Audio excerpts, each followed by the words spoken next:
ძალიან ხშირად ბიზნესები ინგრევა შიგნიდან, არა იმიტომ რომ იდეა არ იყო კარგი, იმიტომ რომ არ იყო რეგულირებული ურთიერთობა თუნდაც თანამშრომლებთან. და მე მახსენდება ერთ ესეთი შემთხვევა, როდესაც კომერციული საიდუმლოება ჰქონდა ერთ ბიზნესმენს და მოიყვანა თანამშრომელი, რომელთანაც არ დაარეგულირა არანაირად ურთიერთობა. ასწავლა ეს ყველაფერი და სამწუხაროდ გაზარდა კონკურენტი. ვარ სესილი ქადარია, სამართლის დოქტორი, ადვოკატი, მაქვს ჩემი იურიდიული ფირმა. ჩემი პირადი მიზანია საზოგადოებისთვის სამართალი გავხადო ბევრად უფრო გასაგები და პრაქტიკული. და როდესაც ბიზნეს პარტნიორი ამბობს, რომ კაი, საბუთებს მერე მივხედოთ, ესე დროს ჯობია გავიქცეთ, ხო, მისგან. მე მყოლია ქალი ბიზნესმენები, მყოლია კაცი ბიზნესმენები და პირდაპირ გეტყვით, როდესაც მათ აქვთ საგადასახადო პრობლემა, მათმა მეუღლეებმაც კი არ იციან ამის შესახებ. თითქმის ალბათ 95% შემთხვევებში პარტნიორებს შორის დავები იწყება სწორედ იმ მიზეზით, რომ არ არის მათი ურთიერთობა სამართლებრივად რეგულირებული.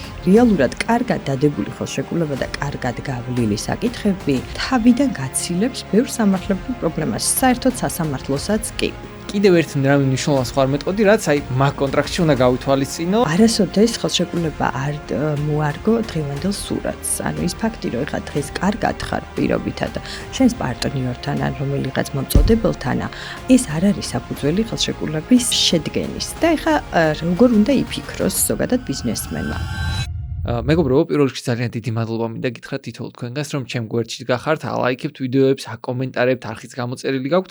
უბრალოდ ერთი თხოვნა მაქვს, რომ YouTube ანალიტიკას რო ვამოწმებ, YouTube მიჩვენებს, რომ მაინც ჩვენ არხს ვინც უყურებს, იმის 74% ჯერ მაინც არ აქვს გამოწერილი ეს არხი. უბრალოდ თხოვნა მაქვს, რომ შეამოწმოთ და დააჭიროთ subscribe-ის ღილაკს. ამით მე ძალიან გამიხარდება, ძალიან мотивაციით შევსები და პირობას გაძლევთ, რომ კიდევ უფრო უკეთეს ეპიზოდებს შემოგთავაზებთ, კიდევ უფრო გავაუმჯობესებ ხარისხს და მოგეთ კიდევ უფრო წინ წავალთ. ამიტომ თხოვნა მაქვს ჩახვიდეთ და დააჭიროთ subscribe-ის ღილაკს. ახლა ბევრს აღარ მოგაცდენთ და დავიწყოთ. სესილი, მადლობა რომ ესტუმრე.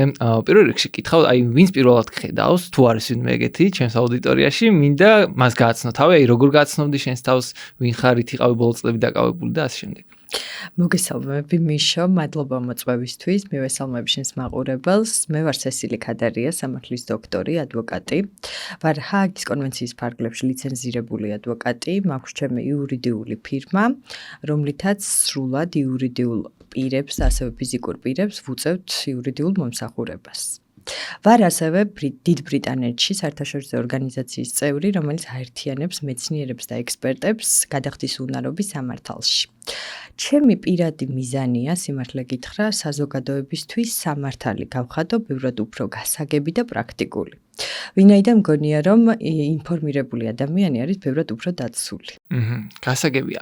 მაშინ ესეთ კითხვას დაგისვამ ახლა, როდესაც ბიზნესი დაწყება მინდა და რა დროს დგება იურისტის როლი ჩემს საქმეში? რა დროს უნდა მივმართო, როდის არის საჭირო უკვე მაგ ყველაფერზე რომ გამარკვიო?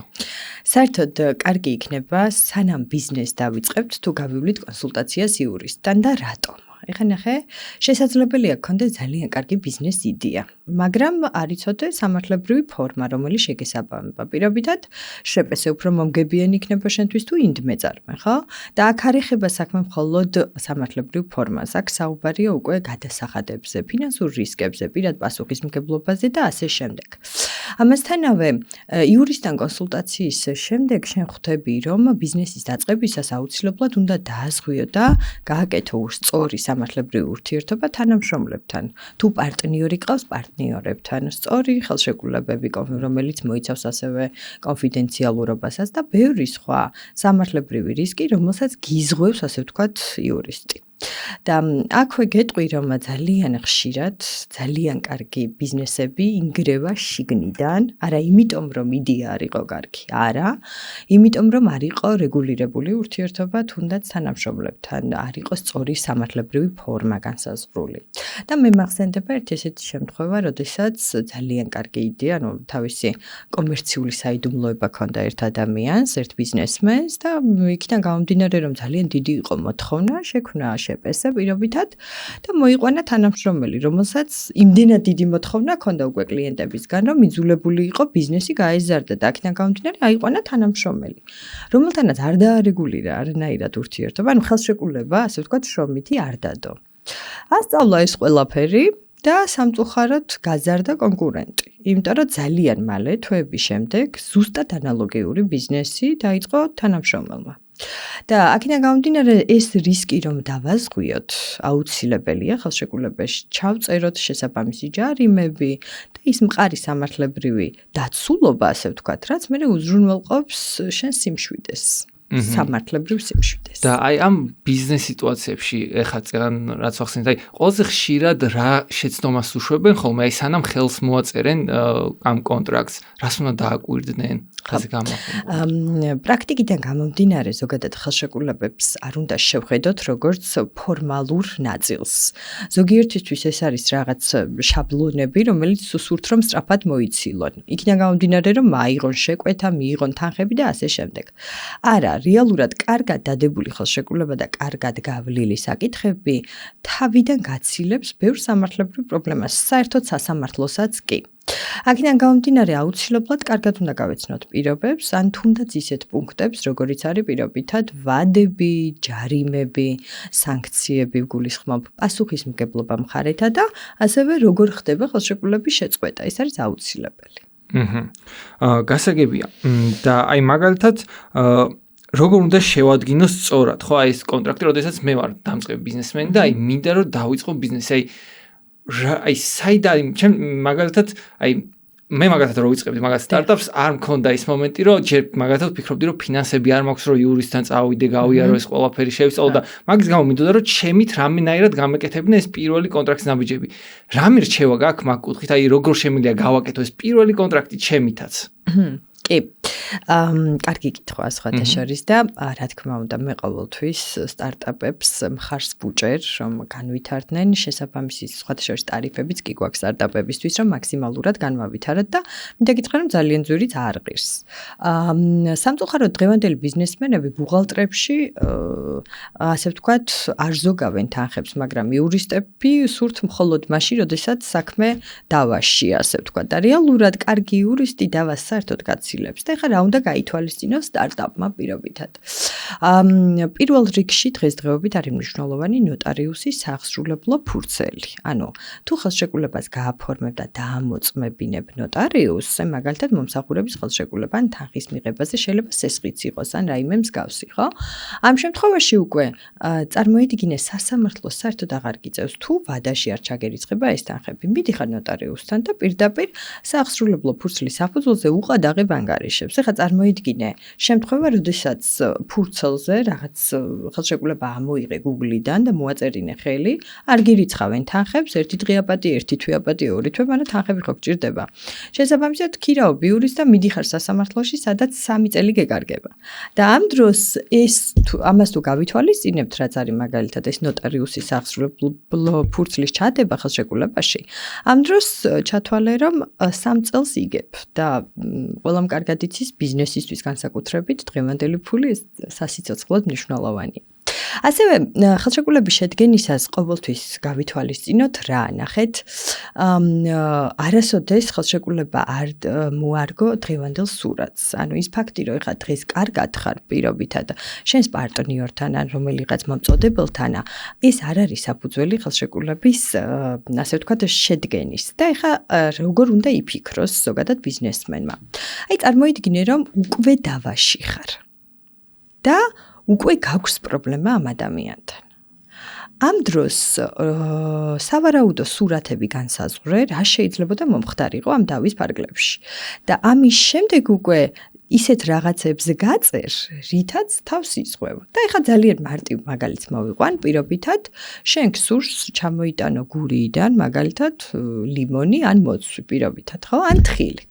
და გსურს მისი შემდგომში რეალიზება განახორციელო თბილისში, მარკეტებში ან ასე შემდეგ, ასე შემდეგ. და ერთი სული გაქვს იპოვე სასწაული ფერმერი ან ბიზნესმენი იქაური, მეწარმე, აგრონომი, ძალიან დაბალფასად გაძლევს ამ ყველაფერს და ერთი სული გაქვს დაიწყო ბიზნესი და ამ დროს ვერ ხვდები, რომ ეს ხელშეკრულება რაში გჭირდება, ხო? ერთი გვერდიანი რაღაცა მოიღე Google-დან და გსურს რომ დადო ეს ხელშეკრულება.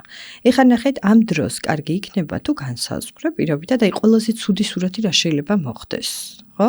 პირობითად, პროდუქტი იყოს უვარგისი, ხო? ანუ კონდეს რაღაცა პრობლემები. არ იყოს დამპალი მაგალითად, ხო?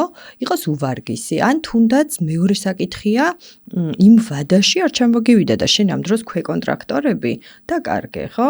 შენ თუ აპირებდი რომელიღაც ქსელურ მარკეტში შეტანას და გქონდა, ასე ვთქვათ, ვალდებულება რომ ორივნი შეგეტანა, ვალდებული იყო ის აგრონომი თუ მეწარმე რომ ჩამოიზიდა შენთვის და მოეტანა ეს პროდუქტი ვირავითად 1 ივნის, ხო?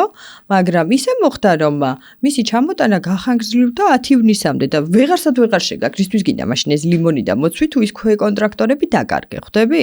და ამ დროს აი ყველაზე ცუდ სურათს როგორც კი განსაზღვრო პირდაპირ იწყებ უკვე ამ რისკების დაზღვევას. ამიტომაც ხელშეკრულების შედგენისას პირველ რიგში მეგობრებო, აი ზუსტად წარმოიდგინეთ რომ ყველაზე ცუდი სურათი რომ უკვე დავაში ხართ და დამერწმუნეთ საუკეთესო ხელშეკრულებებს დაწერთ.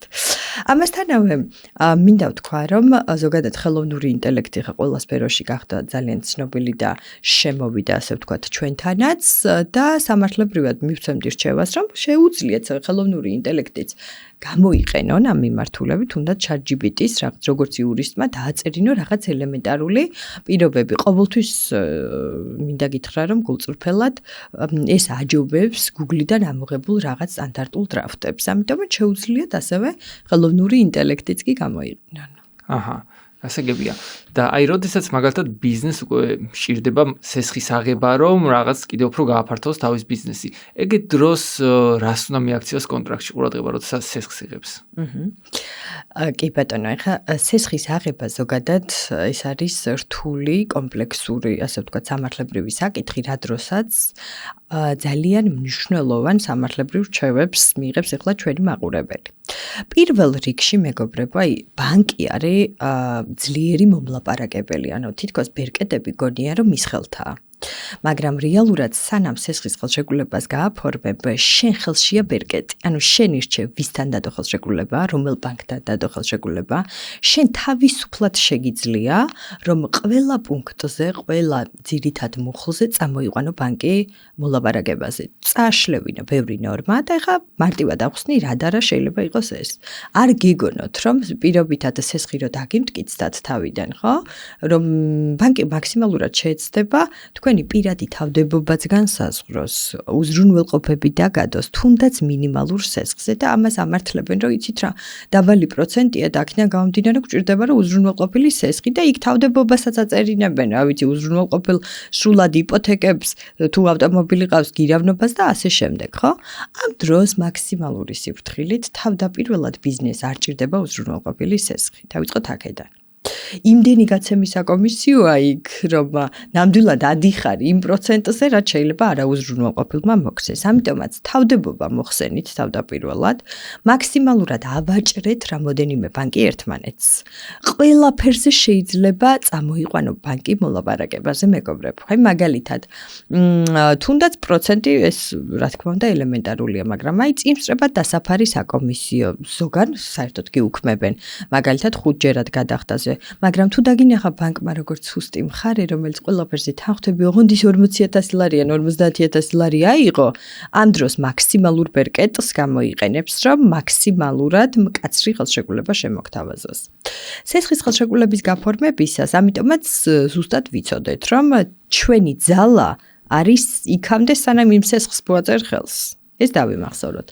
მეორე საკითხი არის, რას უნდა მიაქციოს ზოგადად ყურადღება, ხო? აუცილებლად სანქციებს, აუცილებლად უნდა მივაქციოთ სრულ ეფექტურ საპროცენტო განაკვეთს, პასუხისმგებლობას, როდის როგორ შეიძლება დაგვეკისროს. თუმცა ეს ზოგადად ცოტა რთულად არის გასაგები, როდესაც ეხლა 30 გვერდიანი ხელშეკრულება მოაქვს ბანკს, ბიზნესმენთან, რომლის ერთადერთი, რა ვიცი, იდეა არის, რომ სტარტაპის შექმნას განახორციელოს და იყოს წარმატებული ამ დარგში. ამიტომაც ეხლა რას ვაკეთებთ? კიდე მარტივი რჩევა რომ მივცე. აი მაგალითად კონცენტრირდით შემდეგ საკითხზე, რამდენს იღებ თანხას და რამდენს უბრუნებ უკან. თუ ავიღე 40,000 ლარი, იქ ჯამურად არის ხოლმე სესხის გრაფიკის ბოლოს, რამდენს უბრუნებ ყველანაირი საკომისიოების ჩათვლით. თუ ხედავ რომ 80,000 უბრუნებ უკან, ანუ 2 მაქვს ნახე. ამ დროს და სხვა ბანკი უფრო ნაკლებს გთავაზობს, ხო, მაგალითად უბრუნებ 56,000. ხო, მიდიხარ იმ მეორე ბანკში. ან თუნდაც ამას ეუბნები, რომ იცი რა, მე ეს ბანკი მთავაზობს ამას. თუ გინდა ეხლა ჩამოწიე ეს გრაფიკი. ყველანაირი ბერკეტი არის თავდაპირველად შენს ხელში. სანამ დადებს სესხის ხელშეკრულებას და პირდაპირ გეტყვით, მე მქონია პრაქტიკაში შემთხვევა, ის ზუსტად ეს 40,000 როდესაც ვიღებდით და 80 უნდა დაგვებრუნებინა, ის ზუსტად ალბათ 2-3 წუთში ბანკი ჩამოვიდა 56-მდე, იმიტომ რომ ვიცოდით ჩვენი უფლებები. ეს არის მნიშვნელოვანი, ვიცოდეთ ჩვენი უფლებები. და აი ბიზნეს დაწყებისას შეპესე და ინვესტ წარმოების თემას რო შევეხოთ, რომელს რა ბენეფიტები აქვს, რომელი უფრო მაწყობს იურიდიულადაც და აი უფრო კარგად რო გამარკვევ ამ საკითხში. ხო, ეს არის ერთ-ერთი ყველაზე აქტუალური კითხვა, სიმართლე რო გითხრა, იმიტომ რომ როდესაც ადამიანი ბიზნესს იწყებს, ძალიან მნიშვნელოვანია მისთვის, რომელი სამართლებრივი ფორმა ერგება მას. ეს არ ეხება მხოლოდ გადასახადებს, ამ შემთხვევაში საქმე გვაქვს პირად პასუხისმგებლობასთანაც.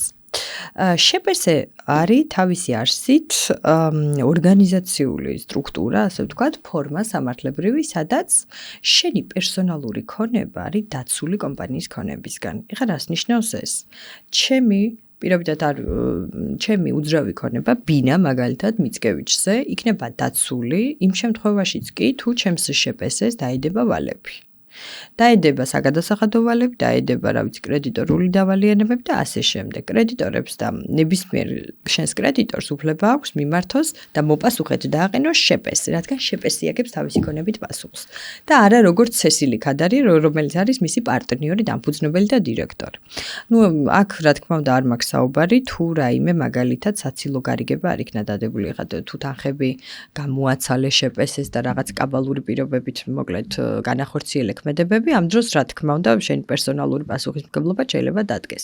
მაგრამ ძირითად შემთხვევებში შეპესეს ვალებზე შეპესევი აგებს პასუხს, მე არა.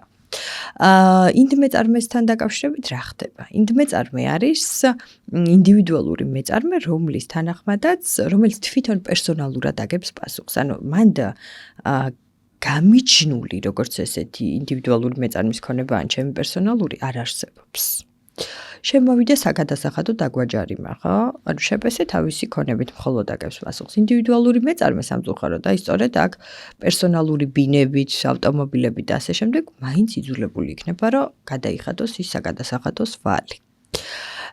მეორე საკითხი არის შემდეგი, რომ ჩვენი ქვეყნის კანონმდებლობით ინდივიდუალური მეწარმის გაკოტრება არ ხორციელდება. ანუ მაშინ როდესაც შეპესეს გაკოტრება შესაძლებელია. ანუ თუ შეპესეს აქვს ვალები პირობითად დაედო 100,000 ლარი დამაჯარიმა საგადასახადომ, ხო, როგორც შეპესე. ამ შემთხვევაში შეპესეს გაკოტრება შესაძლებელია, გაუქმდეს ჩანაწერი, იმიტომ რომ ფიზიკურად ვეღარ ვიხდი მე ვალს, არ მაქვს შემოსავალი და ვაუქმებ. სასამართლოს გზით წახვალ და დაახლოებით 2 თვეში დაასრულებს ფუნქციონირებას. წაიშლება მისი ჩანაწერი რეესტრიდან, დაიხურება პორტალი და გაუქმდება. მაშინ, როდესაც ინდივიდუალური მეწარმის შემთხვევაში არ გვაქვს მსგავსი ჩანაწერი და მინდა გითხრათ, რომ ძალიან ცუდია, რომ არ გვაქვს, იმიტომ რომ ევროკავშირის სამართალშიც, მათ შორის ყველა წამყვან განვითარებულ ქვეყანაში თვითონ ფიზიკური პირის და ასევე ინდივიდუალური მეწარმის ზოგადად გადახდის უნარობის საკითხი არის კანონმდებლობით რეგულირებული. ამიტომაც სიმართლე რო გითხრათ, ანუ ევროკავშირის კანონმდებლობითაც სავალდებულოა, რომ ჩვენც გვქონდეს მსგავსი ჩანაწერი, თუმცა დღესდღეობით გვაქვს მსგავსი კანონმდებლობა და რა თქმა უნდა რისკი ამ შემთხვევაში უფრო მატულობს ინდივიდუალური მეწარმის შემთხვევაში. რაც შეეხება თვითონ გადასახადების ნაწილს, ნახეთ, ინდივიდუალური მეწარმე იხდის უფრო ნაკლებ გადასახადებს, ხო? ამ შემთხვევაში 1%-ით ბეგრავს მიღებულ შემოსავალს, DGG ორივე შემთხვევაში 18%-ია და 100,000 ლარს ზემოთ ემატება. მაშინ, როდესაც თვითონ შეპესე იხდის 20%-იან გადასახადს მიღებულ შემოსავალს, ან საშემოსავლო გადასახადი შეპესეს შემთხვევაში არის 20%. ხო, აქედან გამომდინარე, ბევრს რა თქმა უნდა, უფრო მეტად ურჩევნია ამ კუთხით ინდივიდუალური მეწარმე, მაგრამ საბოლოოდ აი რისკების კუთხით რომ შევაფასოთ, შესაძლებელია რომ შეპესე ბევრად მომგებიანი იყოს. მაგრამ მკითხავ, აი ფასიანი ქაღალდების დროს, აი კრიპტოს დროს, აქციები, როცა ყიდულობ, ამ შემთხვევაში დაბეგრვა როგორ მუშაობს? უნდა დაუბეგრო მანდ შემოსული მოგება თუ შემიძლია არ დაუბეგრო თუ როგორ ხდება? კარგი კითხვა და მინდა გითხრათ რომ აი თუნდაც ახლა კრიპტოვალუტის საკითხი რომ ავიღოთ ზოგიერთს გონია რომ სრულად არის გათავისუფლებული ნებისმიერი გადასახადისგან. თუმცა ეს ასე არ არის. და რატომ? აქ მნიშვნელოვანია შევაფასოთ საკითხი ფიზიკურ პირს ეხება საქმე თუ იურიდიულ პირს, ან მაგალითად ЧП-ს ეხება საქმე თუ ფიზიკურ პირს, რომელიც შეიძლება არც იყოს არანაირი გადასახადის გადამხდელი, ხო? ჩვენი საგადასახადო კანონმდებლობით და შემოსავლების სამსახურის საჯარო გადაწყვეტილებითაც დღესდღეობით კრიპტოვალუტა არის ვირტუალური ერთგვარი ვალუტა, რომელიც DGG-სგან არის გათავისუფლებული. მაგრამ თუ კომპანია იღებს მოგებას კომპანია ამ შემთხვევაში იღებს მოგებას კრიპტოვალუტით ვაჭრობის შედეგად გატანის მომენტში ვალდებულია დაბეგროს ამ შემთხვევაში პარტნიორმა როგორც მოგების გადასახადით, ისე დივიდენდის გადასახადით, ანუ 15+5%. თუ კრიპტოში ურიცხავ შენს თანამშრომელს ხელფას, ეგეც იბეგრება ჩვეულებრივად საშემოსავლო გადასახადით. მაგრამ რაც შეეხება თვითონ ფიზიკურ პირს, თუ ფიზიკური პირი არის გათავისუფლებული საშემოსავლო გადასახადისგან თუ კრიპტოვალუტის შედეგად ასე ვთქვათ იღებს მოგებას. ეს გათავისუფლებულია საშემოსავლო გადასახადისგან. რაც შეეხება თვითონ აქციებს, ფასიან ქაღალდებს, აქციები არის რა თქმა უნდა ფასიანი ქაღალდები და მათი ვაჭრობის შედეგად მიღებული შემოსავალიც, აი კომპანიის შემთხვევაში ჩვეულებრივად იბეგრება 15+5%-ით, ანუ მოგების გადასახადით და პლუს დივიდენდით. ანუ ის ფაქტი, რომ თითქოს კრიპტოვალუტა არ წარმოადგენს სამართლებრივად რეგულირებულ სფეროს, ან საგადასახადო კუთხით არ არის ეს ყველაფერი დარეგულირებული, ეს ნამდვილად მცდარია. დღესდღეობით ჩვეულებრივ ვალუტა დაგიქმება და მინდა გითხრათ, რომ ძალიან ბევრ გადაწყვეტილებებში უკვე შედის, ამოწმებს სრულად საგადასახადო ორგანო ამ მიმართულებით ნებისმიერ ოპერაციას. ამიტომაც ზუსტად ეს საკითხია გაჩნია რომელი მხარე ვართ ЧП-ზე თუ ვართ ფიზიკური პირი. მოდი ახლა იცი რას მინდა შევეხოთ ისევ კომპანიის საკითხს, ალბათ აი ახლა შენთან ბევრი ადამიანი გინახავს, ბევრი ბიზნესი მოსულა შენთან და მაინტერესებს შენი დაკვირვებით, ყველაზე ხშირად ბიზნეს პარტნიორებს შორის რის გამო ხდება ხოლმე განხეთქილება და რატომ იშლებიან? კარგი კითხვა, სხვათა შორის ძალიან ხშირად, თითქმის ალბათ 95% შემთხვევებში პარტნიორებს შორის დავები იწყება სწორედ იმ მიზეზით, რომ არ არის მათი ურთიერთობა სამართლებრივად რეგულირებული. და ეს რას ნიშნავს? მაგალითად, სიტყვიერად შევთანხმდით მე და შენ, მაგალითი რომ მოვიყვანოთ, რომ მე უნდა ჩავდო კომპანიაში, ერთობლივად გავაკეთოთ კომპანია, სადაც უნდა ჩავდო 100,000 ლარი, შენ 100,000 ლარი და გსურს, არ ვიცი რა, მაგალითად ავტომობილების იმპორტი. ხო? მივდივართ, არაფერი არ დავარეგულირეთ. უბრალოდ ზეპირად შევთანხმდით, რომ მე 100,000 ეგრევე ჩავდებ კომპანიის ანგარიშზე და აისახება როგორც პარტნიორი შენატანი და შენ, რა ვიცი, 2-3 თვეში მაქსიმუმ შემოიტანე. კი ბატონო, სასწრაფოდ გავექანეთ, იდეალური ბიზნეს იდეა, სურვილი და მიზანი გვაქვს და მოტივაცია სასწაული, რომ რა ვიცი, ალბათ გავხდებით მილიონერები და ამ იდეალური მიზნით მივდივართ რეესტრში და ერთ დღეში, ასე ვთქვათ, ვარეგისტრირებთ ЧП-ს. ისე რომ ჩვენი შეთანხმება არის მხოლოდ სიტყვიერად დადებული. ნახეთ, ისე რომ არაფერი არ არის რეგულირებული. ამ დროს ეხლა რა ხდება? გადის 2-3 თვე, მე კი შემოვიდანე ჩემი 100,000 ლარი, მაგრამ რაღაცა გაგვიანდება შენ. გადის 2 თვე, 3 თვე, არ შემოგაქ ის 100,000 ლარი, არა და ჩვენ მე ვარ 50%-ის მეწილე, შენც 50%-ის მეწილე და რა ხდება? ამ დროს მე მიჩნდება პროტესტი, რომ ჩვენ ხო შევთანხმდით. პირველი საკითხი იყო, რომ სწორედ ეს ნდობა ხდება, რა თქმა უნდა, მთავარი კითხვის ნიშანი, რომელიც შემდგომში უკვე გადაიზრდება კონფლიქტში. შენ, არ ვიცი, ან მომატყუე, ან არ შემოგაკ, ასე შემდეგ მიზეზს აღარ აქვს მნიშვნელობა, ეს დაურეგულირებელი მთავარი საკითხი გახდება პრობლემა. ამ დროს ვერც გრიცხავ ЧП-სედან, იმიტომ რომ 50% გაქვს, არსად ეს შეთანხმება არ გვიწერია, რომ რამდენი უნდა შემოგეტანა. ЧП-ის აღება არ ავალდებულებს? ჩარიცხვაზე. არ ავალდებულებს, ნახე. ჩვენ შეიძლება რომ საერთოდ კაპიტალი გქონდეს 0 და მაინც დავარეგისტრიროთ ЧП-ზე. ხვდები? და ეს არის უბრალოდ ჩვენ შორის შეთანხმება, რომ 100 მე უნდა შემომეტანა 100 შენ. ან შეიძლება პარტნიორებს კონდეთ ეგეთი იდეა, რომ პირობითად 50 მე 20 შენ, მაგრამ იმ 20 სანაცვლოდ კიდე დამატებით შენი გიმუშავებ, რაღაცა ხელშეკრულებებს გამიწერ, სხვა ცოდნა გაქვს, ან ბუღალტერიას გამიკეთებ, ისეთი რომელიც მე მჭირდება, ხვდები? მაგრამ ამ ყველაფერს ჭირდება გაწერა. და თან ნახეთ, სწორი სამართლებრივი ურთიერთობა როგორ იქნებოდა, ხო? აუცილებლად წესდებაში უნდა განისაზღვროს, რომ ამ ვადამდე გაქვს პერიოდი შემოიტანო ეს თანხა. წინააღმდეგ შემთხვევაში შენ დაკარგავ წილს. მეორე საკითხი არის ასევე მოგება როგორ უნდა განაწილდეს. ეს არის ძალიან მნიშვნელოვანი. ნახეთ, ორი პარტნიორი, რომელიც ძირითადად აბალანსებენ ხოლმე ერთმანეთს. ნახეთ, ერთი არის ისეთი თან ქართველი ბიზნესმენი ტიპიური, შეუძლია ნებისმიერი კლიენტი მოიყვანოს და მოყავს კლიენტები და მეორე ყავთ ხოლმე უფრო მეტად როგორ იცით, მშვიდი წყნარი, რომელიც მართავს პროცესებს. მაგრამ ეხლა ამ ბიზნესმენს უჩნდება პირობითად თუნდაც უკმაყოფილება, რომ მე მომყავს ეს კლიენტები და ეს რისთვის მინდა, ესე დავიქირავე ბუღალტერს ან იურისტს და ის გამიკეთებს ამ ყველაფერს, ხვდები? და ამ დროს უკვე ან ხებს დეხავს, ან მოგებას, ანუ არ უხირს, რომ მოგება ზუსტად გაყოს ერთი-ერთში, ხვდებით, ან ზუსტად რომ თანაბრად გაიყოს, ეს აღარ უყირს და აქ ჩნდება ან თანხების დამალვა, ან ისეთი პრობლემური საკითხები, შეიძლება ჩხუბიც, ჩვეულებრივი საკითხი, რომ აღარ მინდა რა ეს შეპესი და ამ დროს ხდება ერთი ამბავი. ეს არის მეორე საკითხი, ანუ თავიდანვე უნდა იყოს გაწერილი, ასევე მოგება როგორ უნდა განაწილდეს. და თუ მე მომყავს კლიენტი, ძალიან ლოგიკურია თქვა, რომ მე ამ კლიენტიდან მე მჭირდება რომ 80% ან 70 ან 60 მე ვიღო. მაშინ როდესაც თუ თქვენ მოგყავთ კლიენტი, მაშინ შენ წაიღე ეს პროცენტი დანარჩენი, რაც იქნება საოპერაციო ხარჯები, ჩვეულებრივად ვიღავთ. და ასევე არის მნიშვნელოვანი საკითხი, რომელსაც თავიდან სამწუხაროდ არ აქცევენ პარტნიორები ყურადღებას, რომ ვაიდა არ ერთვები კრებებში, ვაიდა არაფერს აღარ აკეთებ და არა და ამ შეპესეში ნახე, თანხები შემოდის და შემოდის. შენ საერთოდ გახვედი. თამაშგარე ხარ, ასე ვთქვათ, გულისხმობ შეიძლება ოჯახური პრობლემები გაქვს, შეიძლება ეს ქვეყანა საერთოდ არ გინდა ასე შემდეგ, მაგრამ მეწილედ მყავ ხარ შეპესეში, სადაც მე შემომყავს და შემომყავს ხო კლიენტები.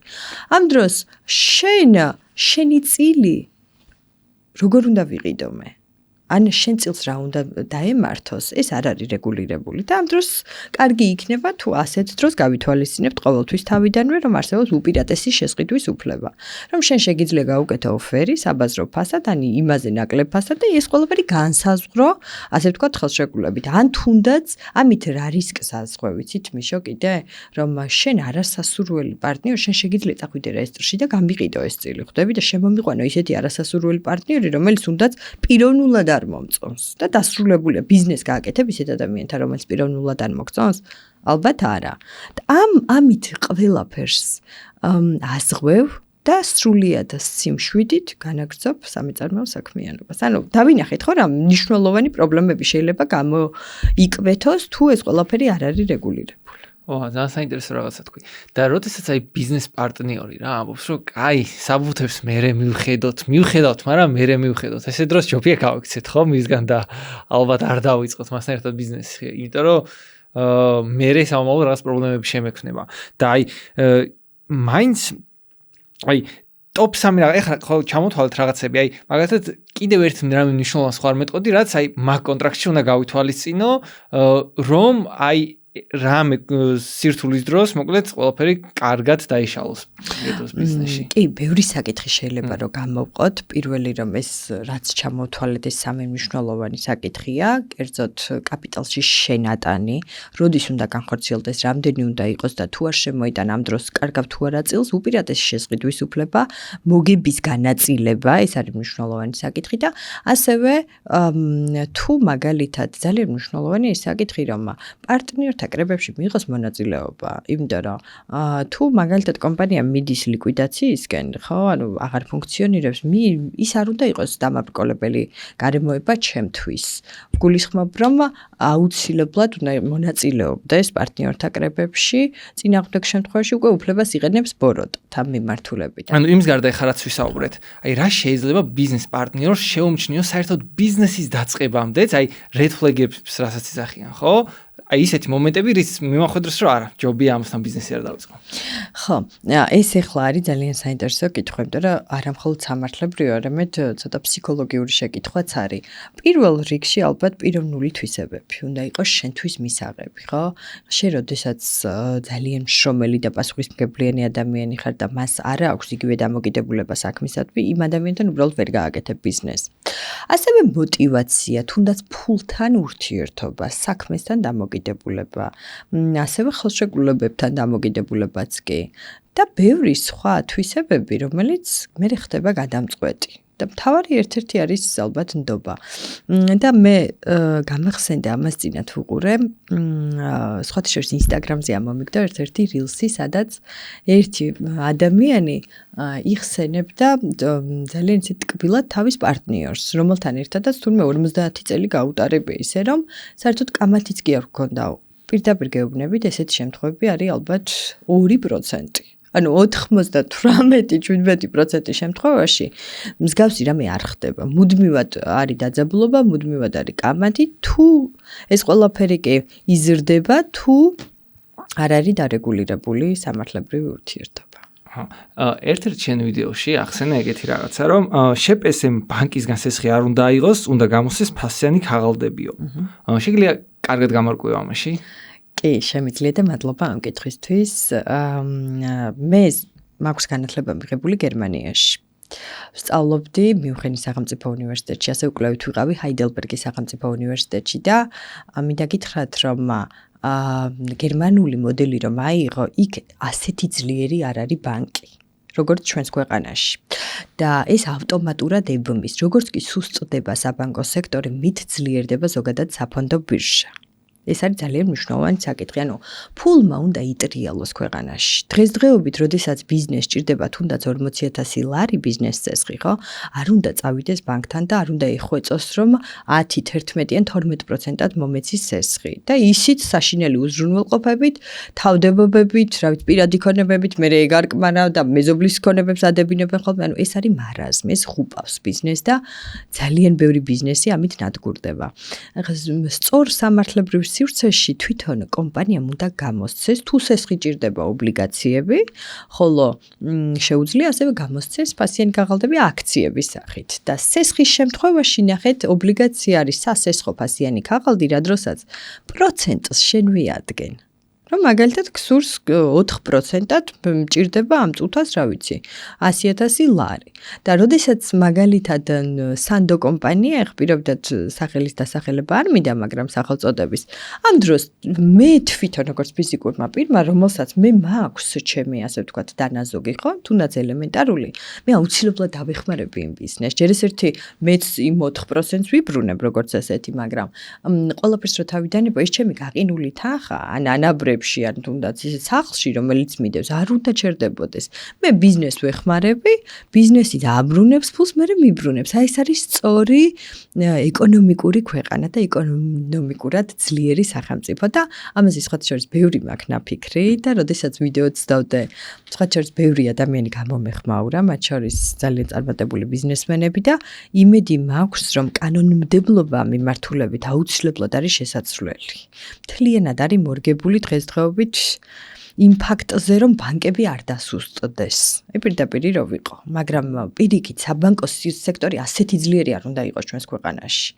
დღესდღეობით რაც ხდება, ზუსტად ეს ასუსტებს ქვეყნის ეკონომიკას. როგორც კი ეს დასუსტდება და საფონდო ბირჟები ამოიწევა და რაც მეტი ფასიანი ქაღალდები გავა, ასე ვთქვათ, საფონდო ბირჟაზე, მით გავძლიერდებით ეკონომიკურად. ეს ყოფილა ერთადერთი, ასე ვთქვათ, ხაზი, რომლითაც შეიძლება გაძლიერდეს ჩვენი სახელმწიფო. მაინტერესებს რატო არის მნიშვნელოვანი არამოქმედი შეპესის გაუქმება?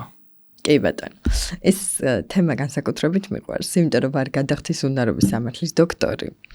და მე ვიყავი ალბათ ერთ-ერთი პირველი, რომელმაც ახალი კანონი, ჩვენ 2021 წელს მივიღეთ ახალი კანონმდებლობა, დავიწყე საუბარი, რატომ არის მნიშვნელოვანი უფუნქციო შეპესეს ბაზრიდან გასვლა, ანუ გაუქმება, გაკოტრება და ასე შემდეგ. ხო, პირველ რიგში იქნა გამომდინარე, რომ შენ შეპესე რომ მიაგდებირავითად და პორტალს აღარ იყენებ და ასე არ ნიშნავს ეს ყველაფერი იმას, რომ საგადასახადო ჯარიმები ან სანქციები არ გრძელდება, ეს ჩვეულებრივად გრძელდება. ეს ერთი. მეორე, დაგაჯარიმა პირობითად საგადასახადო ორგანომ ან რაღაცა ვალდებულება გაქვს, ხო? ეს ვალდებულება ყოველთვის შეიძლება წლების შემდეგადაც კი დღევანდელი მკაცრი კანონმდებლობით გადმოგეწეროს ახალ შეპესზე და მქონია შემთხვევა 7-დან 8 წლის წინანდელი ჯარიმები გადმოუწერია საგადასახადოს, მხოლოდ მაშინ, როდესაც მაგალითად ამ ბიზნესმენმა 8 წლის მერე გადაწყვიტა ახალი შეპესის გაკეთება ავტომატურად გადმოუწერია. ანუ ჩვენი საგადასახადო კანონმდებლობა მუდმივად უფრო მკაცრდება, მინდა გითხრათ და როდესაც პრობლემურია შეპესე, აქვს დავალიანება, პირობითად ვეღარ იხდის და გააქვს კანონმდებლობა გაძლევს ამის რეალურ რესურსს, რომ გააუქმო, გაიყვანო ბაზრიდან, მოაგვარე რა ეს პრობლემა. და ამის შემდეგ დაიწყე ახალი საქმე, ახალი სუფთა ფურცლიდან. ამასთანავე მქონდა შემთხვევა და ჩემი სასამართლო პრაქტიკაც ერთი მინდა რომ მოვყვე ერთი кейსი, რა დროსაც მოკლედ ჩემს კლიენტს ჰქონდა შეპესე 2016 წელს, რომელიც ფუნქციონირებდა და რომელსაც ჰქონდა დავალიანება და ისე გავაკეთეთ, რომ დამიჯერა და გავაკოტრე. მაშინ იყო 2021 წელი. და ჰქონდა მეორე შეპესე, რომელზეც შემოვიდა საგადასახადო და დააჯარიმა დაახლოებით 1,200,000 ლარით და ერთ-ერთ პუნქტში, რომელიც იყო თან სადაო, გვედავებიან, რომ ამ შეპესეს ძველ შეპესესთან განხორციელებულ ტრანზაქციაზე, რომელიც გახდა სადაო სასამართლო პროცესი და მე მომენტალურად, ვინაიდან სასამართლოს გზით არის ეს ძველი შეპესე უკვე გაკოტრებული და გაუქმებული, მომენტალურად დავიწყე ის პოზიციონირება, რომ მსგავსი მოთხოვნა არის განუხილველად უნდა დარჩეს, საგადასახადოს არ აქვს უფლება უკვე გაკოტრებულ შეპესეზე რაიმე კითხვის ნიშნებით უნდაც დასვას, ან რაიმე ტრანზაქცია, რომელიც ეხება ამ უკვე გაკოტრებულ შეპესეს და მინდა გითხრათ, რომ ორივე ინსტანცია მოვიგე, ანუ სრულად და დღესდღეობით გვაქვს პრაქტიკა, თუ შეპესე გაკოტრებულია, მასთან ნებისმიერი ტრანზაქცია რჩება განუხილველი სასამართლო პროცესი. ამიტომაც რაც დასრულებულია, ან რაიმე პრობლემა თუ გვაქვს, ჯობს რომ იქვე მოვაგვაროთ. და გაკოტრება რას ნიშნავს? გაკოტრება ნიშნავს, რომ სასამართლოს წესი დაუქმებ, სასამართლოს წესით გამოცხადდება გაკოტრებულად, რეგისტრაცია გაუქმდება სამეწარმეო რეესტრში, რის საფუძველზეც მივდივართ უბრალოდ საგადასახადო ორგანოში და დავხურავთ პორტალს. აქედან გამომდინარე, რისკი არ უნდა დატოვო. ბიზნესის უცხოეთში გატანა იურიდიულად სწორად როგორ ხდება? კარგი კითხვა. იმისთვის რომ ბიზნესი გადავიტანო უცხოეთში, ან თუნდაც ბიზნესი გავაკეთო უცხოეთში, რომელიმე ქვეყანაში, აქ მნიშვნელოვანია პირველ რიგში იქაური ქვეყნის ბაზრის კვლევა განვახორციელო, კერძოდ რა კანონმდებლობა აქვს, რა გადასახადები აქვს, რა სამართლებრივი ან ფინანსური რისკები შეიძლება წარმომეშვას. ეს პირველი საკითხი, რომელიც აუცილებლად ყველა ბიზნესმენმა უნდა გათვალოს.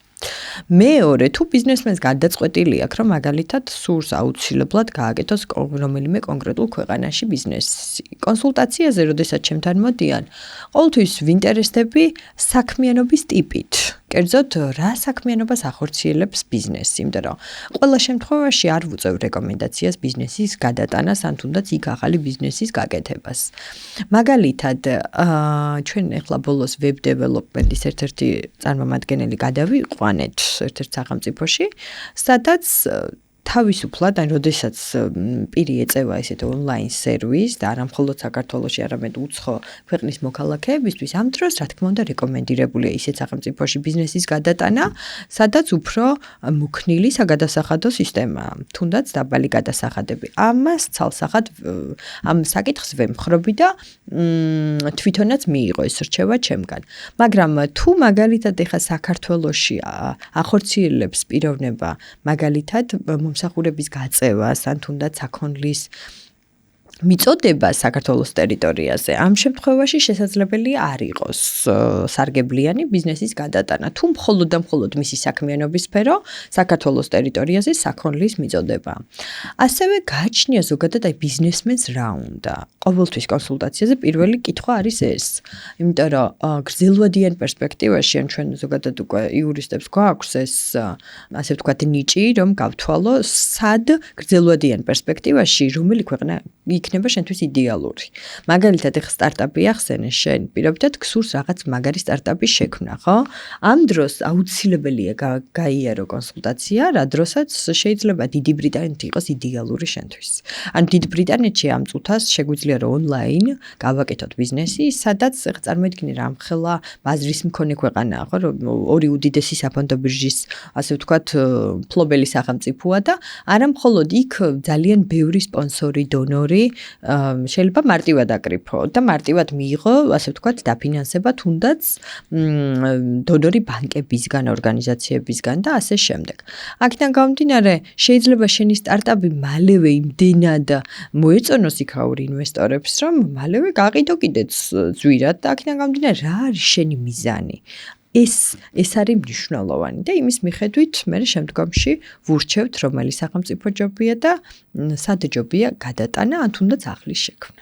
ტელეგრამზე მაგ ერთი დახურული ჯგუფი რა, სადაც ჩემი გამოწერები მყავს შემოყვანილი და რაღაც კომუნიკაცია გვაქვს და მან დავწერე რომ თქვა დღეს მომყავს იურისტი თქო და რა ვკითხო თქო რა, იურიდიული მიმართულებით რა გაინტერესებს და მკითხეს რომ ყველაზე ხშირად თუ აი სტარტაპებიო რა შეცდომას უშვებენო იურიდიული კონტრაქტების და ამ მიმართულებითო, რას გამოარჩევთ ისე?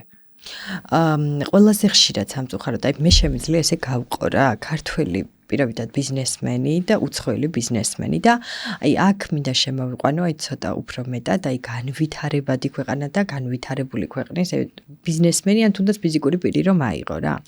აი განვითარებული ქვეყნის მოქალაქე წარმოიდგინე უძრავ ქონებასაც კი არ შეიძენს თუ არ გაიარა იურისტთან კონსულტაცია.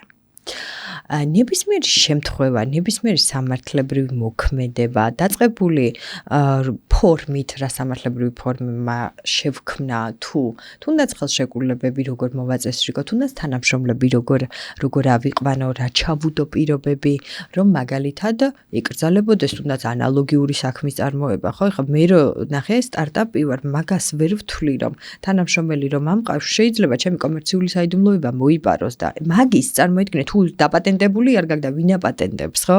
ძალიან იშვიათად დღეს საქართველოში რაიმე იდეა ის კონცეფცია დააპატენტოს.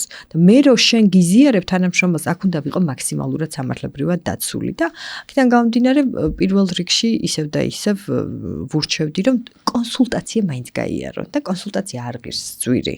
კონსულტაცია არ ღირს ძვირი და კონსულტაციაზე მაინც გაიარონ რა მიმართულებით ჯობია წასვლა და რა მიმართულებით არ ჯობია წასვლა. თუნდაც ეს შეიძლება იყოს ფორმა სამართლებრივი, გადასახადების გადახდა თუ ხელშეკრულებების შექმნა თუ ის ბევრი საკითხი, რაც მაგალითად ჩემის მხრივ იქნება გაცემული. ასევე ერთ პატარა რჩევასაც მივცემ. აი მაგალითად სტარტაპი ხარ, კი ბატონო არ გაქვს იურისტის, არ თვლი საჭიროებას იურისტის აყვანის. ამ შემთხვევაში და მოგივიდა რაღაც ხელშეკრულება, რომელიც არის 5-6 გვერდიანი და არ გაქვს შენი იმდენი იურიდიული განათლება და არ თვლი საჭიროდ, რომ საჭესთან ხარ პირობითად რაღაცა იდეებში ხარ ჩაფლული და ამ დროს რას გავაკეთებდი? აუცილებლად AI გამოიყენეთ და უბრალოდ მიუწერეთ, რომ ხელშეკრულება ჩაუგდეთ, ან პირობები ჩაუგდეთ და მიუწერეთ, რომ როგორც იურისტმა შემიფასე რისკი, რა რისკს ხედავ და რისკებს, როდესაც აი პუნქტობრივად გამოგიტანს შენი AI, იმას მაინც დაინახავ, რომ პირობითად 5 დღეში თუ რაღაცა პროდუქტი არ მივაწოდე, ხელშეკრულება თუ ანულირდება, ამას როგორც კი დაინახავს, შენი ტვინი დაიწყება ავტომატურად ან მოლაპარაკებას, რომ 5 დღე ძალიან ცოტა მეორე მხარესთან იწყებ მოლაპარაკებას. ან იწყებ, რომ მოდით ეს პირობა წავშალოთ, ეს პირობა, ასე ვთქვათ, შევცვალოთ. და აქ არა მხოლოდ სტარტაპები მინდა ვთქვა, რომ ზოგადად აი ქართველი ბიზნესმენის აქვს ძალიან სერიოზული უნარი მოლაპარაკების. ან ჩემი პრაქტიკიდან მე ხა მქონია შემთხვევა დღეში 15 კონსულტაციას კი მქონია ქართველ ბიზნესმენებთან და აი ფსიქოტიპებად რო დაყო, აი ქართველი ბიზნესმენი, ებრაელი, ან თუნდაც არაბი, ან ასე შემდეგ. ქართველი არის ყველაზე სასიამოვნო ბიზნეს პარტნიორი, ან თუნდაც ბიზნესმენი, რომელთანაც გინდა თუნდაც გააფორმა ხელშეკრულება, გინდა რომ პროდუქტი მიაწოდო და აქვს უნარი, რომ მოელაპარაკოს და თუნდაც ჩინელ კოლეგასაც დაადებინოს მაგარი ხელშეკრულება და ჩამოიყვანოს და რა ვიცი გააკეთოს ბიზნესი. ანუ მოლაპარაკების სკილი გვაქვს ძალიან მაღალ დონეზე, იმიტომ რომ ალბათ სასიამოვნო ხალხიც ვართ. თუნდაც იგივე შეიძლება ებრაელთან მოლაპარაკება გაგიჭირ გაგიჭირდეს, ბევრად გაგიჭირდეს, ვიდრე ქართველთან, ხვდები? მაგრამ ამ დროს მხოლოდ მოლაპარაკება და ის ფაქტი, რომ თანხა გიჭირავს ან თანხით შემოყავს, არ არის აქ მხოლოდ მნიშვნელოვანი, მთავარია რისკები სწორად დააზღვიო, თორე ეს ხელშეკრულება შეიძლება 100 მაგად ძვირად დაგიჭდეს და კარგი და ჭკვიანი ბიზნესმენი ხარ მაშინ, როდესაც ისე მართავს სურათს, თუ შენით არა იურისტი მაინც უნდა გყავდეს, რომელიც დაგიზღვევს იმ ყველანაირ რისკს და მინდა გითხრა, რომ ძალიან ხშირად იურისტს ვისთან მოსდის ხო ჭუბი, ძირითადად ბიზნესმენებთან, და ხშირად არ გვიჯერებენ ხოლმე, მაგრამ მე ისეთი ის ვარ ხისტი, ასე ვთქვათ, რომ მაინც ბოლოს ხედავენ საჭიროებას და ეს არის ძალიან მნიშვნელოვანი. შენი აზრით დღევანდელ ეპიზოდში რა არის ისეთი თემა, რაზეც უნდა გვესაუბრო, მაგრამ არ გვისაუბრია? მე ძალიან მინდა, რომ ეს ერთგვარი რჩევა მივცე ქართულ ბიზნესმენებს, იმიტომ რომ ზოგადად მაინც ჩაკეტილი წრია, როდესაც მე მყოლია ქალი ბიზნესმენები, მყოლია კაცი ბიზნესმენები და პირდაპირ გეტყვით, როდესაც მათ აქვთ მაგალითად საგადასახადო პრობლემა, მათმა მეუღლებმაც კი არ იციან ამის შესახებ. მხოლოდ ვიცით იურისტებმა, რომლებიც ან ადვოკატებმა, რომლებიც დაგვიქირავეს თუნდაც საგადასახადო დავების მოსაგვარებლად. და ეხლა წარმოიდგინე, საერთოდ არც კი იცი პრობლემა რო აქვს სამართლებრივი, ხო? ესეთ ადამიანს და მაქსიმალურად ცდილობენ, რომ თავიანთი პრობლემები არავისთან არ თქვან. ეხლა ნახე ერთი ბიზნესმენი მაინც რო გამოსულიყო, რამდენი პოდკასტი იწერება, ხო? და ეთქვა, რომ მე დავუშვი ეს შეცდომა საგადასახადომ და ამაჯერმა წამერთვა ეს ბიზნესი და ამ შეცდომას გირჩევ, რომ არ გააკეთო. მსგავსი მე არ მომისმენია, იმიტომ რომ თვითონ არც სურთ ამის გაჟღერება. შეიძლება საკუთარ თავთანაც კი რა ვიცი, ხმამაღლა არ საუბრობენ. მაგრამ მე მინდა, რომ აუცილებლად რჩევა მივცე ბიზნესმენებს, დამწყებს ან საშუალოს ან რა ვიცი, დიდ ბიზნესმენებს, რომ პირველ რიგში აუცილებლად ბუღალტრად, ზოგიერთი თვითონ აკეთებს ხოლმე ბუღალტერიას ან ახლობელს დაიქირავებს. ეს მოხსენი. დღესდღეობით ფირმები არსებობს ბუღალტრული, ძალიან მინიმალურ ტარიფში გიკეთებენ მთელ ბუღალტრულ მომსახურებას და იმ ბუღალტრულ მომსახურებაში ფინანსისტიც ზის, აუდიტიც ზის და დირექტორიც ზის და ჯობს, რომ გააკეთებინო ბუღალტერია უცხოს. იმიტომ რომ მე მოსთხოვს ხვანაირად. მეორე საკითხი, რასაც მართლა გულწრფელად ვურჩევდი, ფინანსური აუდიტი ჩავატაროთ აუცილებლად. მილიონებზე რო გადიხარ უკვე და სერიოზულ თანხებს წერ. ამ დროს და გადის 5-6 წელი და გონია რომ ვარა მაგარია ცხოვრება, ამ დროს შეიძლება რომ შემოვიდე შემოსავლების სამსახური და 2 მილიონი და 3 მილიონის უბრალოდ, რა ვიცი, ჯარიმა დაგადოს. აქედან გამომდინარე, რისკი დააზღვიეთ ხალხო. ის ფაქტი, რომ ეხლა კარგად ხართ, არ ნიშნავს არაფერს, არ ნიშნავს იმ ფაქტს, რომ არ უნდა ჩაიხედოთ თუნდაც პროცესებში. და ფინანსური აუდიტი ჩავატაროთ 2 წელიწადში ერთხელ ან 3 წელიწადში ერთხელ. იმიტომ რომ მე მყოლია მართალი ბიზნესმენები, რომლებმაც უბრალოდ ზედმეტი ნდობა ჰქონდათ ბუღალტრებთან და ეს ბუღალტერი ისე საუბრობდა მახსოვს კონსულტაციაზე რომ მოვიდა.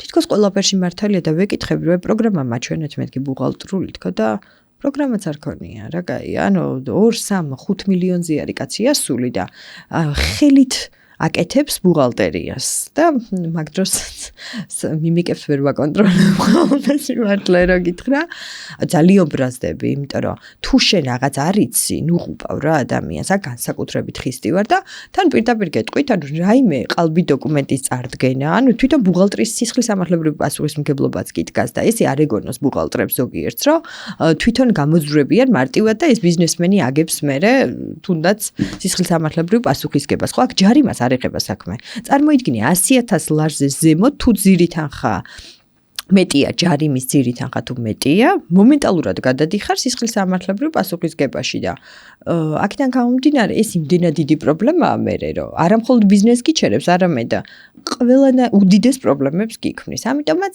მეორე რჩევა ეს აუცილებლად ბუღალტერი არ ვანდოთ ახლობლებს, უცხო ადამიანი მოიყვანეთ და აკონტროლეთ. ფინანსური აუდიტი ჩავატაროთ და ხელშეკრულებებზე წინასწარ შეიძლება დღესდღეობით კარგი იურისტის აყვანით, მეგობრებო, დავაზღვიოთ ბევრი და მნიშვნელოვანი რისკი. თუნდაც დავებამდე ან საერთოდ არ მივიდეთ, ან სასამართლოს საერთოდ მოუხსნათ. დღეს სასამართლოში, ანუ საქმე აღარ უნდა ავიდეს რა. ესე ვუყურებ მე სიმართლე რო გითხრა, სწრაფ მართლმსაჯულებას, ანუ ვგულისხმობ, ნოტარიუსის სახსრულებო ფურცლები უნდა იყოს ჩადებული ხელშეკრულებებში და მეორე დღეს დააყადაღებ ანგარიშებს და დასრულდება.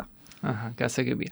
ნელ-ნელა უკვე ბოლოში გავედით და ტრადიციულად ბოლოს სტუმრის კითხვა გიწევს რომ უპასუხო და შენ შეხვდა ეგეთი კითხვა. თავიდან რომ შეგეძლოს შენი ცხოვრების გავლა, შეცვლით თუ არა რამეს? ძალიან გულწრფელად გიპასუხებ, არაფერს არ შევცვლიდი.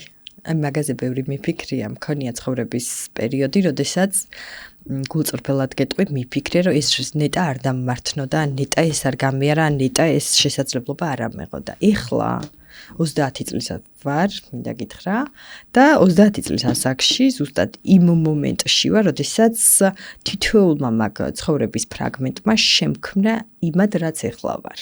ამიტომაც ამას 100%-იანი გულწრფელობით გეუბნები, საერთოდ არაფერს არ შევცვლიდი. ყველა იმ ტკივილს და იმ მძიმე გამოცდილებას და იმ ურთულეს პერიოდს ღირსეულად ისე გავივლიდი და ვიქნებოდი და მოვიდოდი აქამდე, რაც ეხლა შევქმენი და მინდა გითხრათ, რომ ძალიან მიხარია სამართალს შეიძლება ითქვას ჩემი სოციალური ქსელიდან ბევრი მწერს ხოლმე, ანუ უკავშირი მაქვს მომხმარებლებთან და წერენ რომ აი მიწა თქვენი გადავამოწმე თქვენი ვიდეოთი და ან თუნდაც ბინას როდესაც ვყიდულობდი თქვენი ვიდეოთი ვისწავლე როგორ უნდა გადამემოწმებინა კომპანია და ასე შემდეგ და ეს იმდენად მახარებს და ეს იმდენად მაბედნიერებს რომ რა ვიცი პირდაპირ კეთყვი არაფერს არ შევცვლიდი. მადლობა ძალიან დიდი საინტერესო ეპიზოდი გამოგვივიდა. მეგობრებო, მადლობა თქვენს რომ ბოლომდე უყურეთ ეპიზოდს. აუცილებლად დალაიქეთ ვიდეო, გამოიწერეთ არხი და შევხვდებით შემდეგ ეპიზოდში.